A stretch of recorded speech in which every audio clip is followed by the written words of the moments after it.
అది నీ జోలికి ఎవడన్నా వచ్చాడు అనుకో, నేను చెబుతున్నాక వాడి కర్మ కాలినట్టే. వాడు అనవసరంగా నిప్పుతో తల గోక్కున్నట్టే.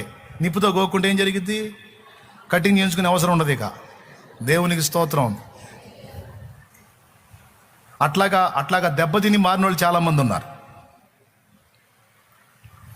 అది ఏ విధమైన చేతబడి, చిల్లంగి, బాణామతి, ఎచ్చాటన, ఉచ్చాటన, వశీకరణ, ఆకర్షణ, ఏ విధమైన మంత్రప్రయోగమైనా కావచ్చు, వాడే దెబ్బతింటాడు. నువ్వు యేసు రక్తం కింద ఉన్నంత వరకు నిన్నేది ముట్టలేదు. గడ్డి కూడా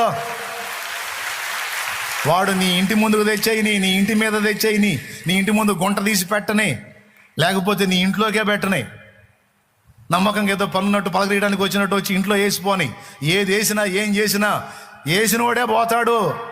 రెండు మారనన్నా మారతాడు, లేకపోతే మొత్తానికి బాగునన్నా పోతాడు. రెండే జరుగుతాయి,